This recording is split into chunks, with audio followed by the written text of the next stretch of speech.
Hello, everyone. Hello, and welcome to my quick update on the conference. I wasn't planning on going live, so this is a surprise live.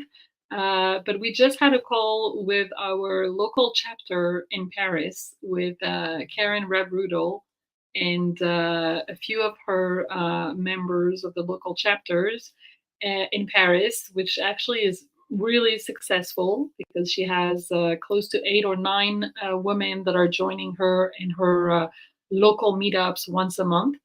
And we had a quick call on the conference coming up, and I thought that I would share with you one of the questions that one of the members asked.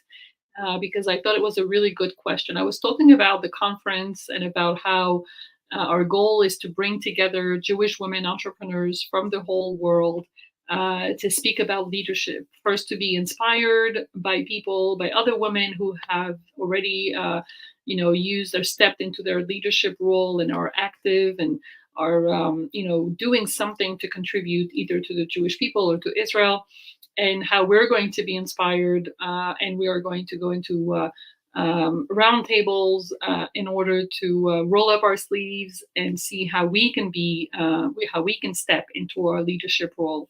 And one of the members in the call said that when I said that, she got all like imposter syndrome. She was like, "Oh my God, like those are big leaders, and what am I going to?"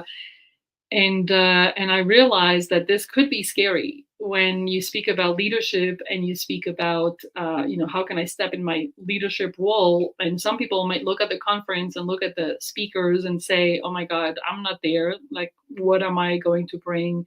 I'm too small. I'm not enough." And I shared with this member that I was going through exactly the same thing.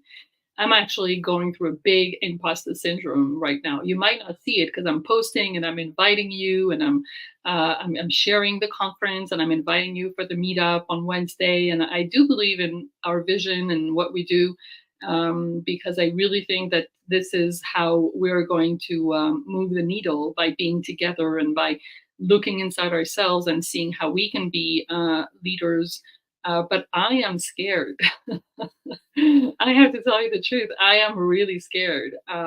It's a big project. It's this whole nonprofit project, the whole global network, the conference, the meetups, the retreats, the local chapters. I mean, everything is coming up beautifully, and we're so lucky to have amazing people volunteering their time. All the board of advisor and the head of the committees and the head and the chapter leaders, everyone is just came on board because they believe in this project and this vision and this mission.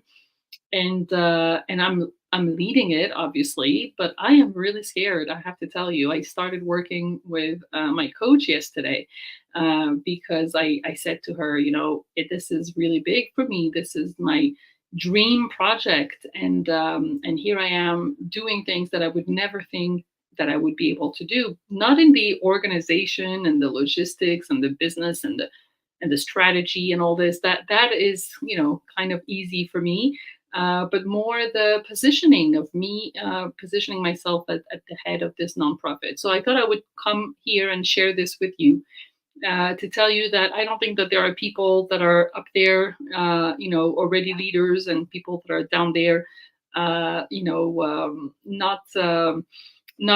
with their imposter syndrome. I think that we are all at the same level. I think that some people might have already invested their time and their energy into a direction which leads them to a leadership role. But I think we all have a leadership potential and capabilities inside of ourselves. We just, quote unquote, just need to decide, if we want to, be a leader, what type of leader we want to be, how we want to impact. And like I said to this member in the chapter's call, we can decide to be leaders of our life. We can decide to be leaders of our family. We can decide to be leaders of our community, local community, of our neighbors. Like, it doesn't have to be that you are, this big leader, on a state leader or political leader or military leader. It can be that on your own level, you decide to be your own leader. And I think that This is as important as the people that do big things or things that we see. Sometimes the things we don't see, but they're as important. So I thought I would come out spontaneous live, and I would love to hear your comments in the chat because this is a big time for the Global Network. On January 21st, we were supposed to have an in-person conference, and we're supposed to be able to give big hugs to everyone, and people would get on a plane and get their hotels, and we would meet, and it was everything was already planned for this. We couldn't imagine, obviously, what happened on October 7th. We wanted to keep the conference on January 21st, and we are keeping it. And we want all of you to come and join us because this community is priceless. It's a global community. It's a local, also with the local aspect. It's with women that are all like-minded, that are all entrepreneurs, and that all want to change something in the world, that are all purpose-driven. And of course, we want our business to grow, and we want our business to be successful, and we want to make more money and have more clients. But right now, with everything that's happening with the Jewish people in Israel and around the world, we also need to ask ourselves really serious questions. And this is how we're going to become the leaders that we were born to be. So I'm inviting you, whether you feel like, with the imposter syndrome, whether you already signed up for the conference and you're like, yes, I'm ready for it, let's do it. I'm inviting you to join us on January 21st. And if you want to hear more about the conference, come this Wednesday, December 20th at 8 p.m. Israel time, where we have our networking meetup. I'll put both links in the chat. And little heads up, those who come to the conference will have a special discount on the donation for the conference. So I can't wait to see you there. And so we can all, share our fears to be leaders, but at least we'll be together. Thank you and see you on Wednesday. Bye for now.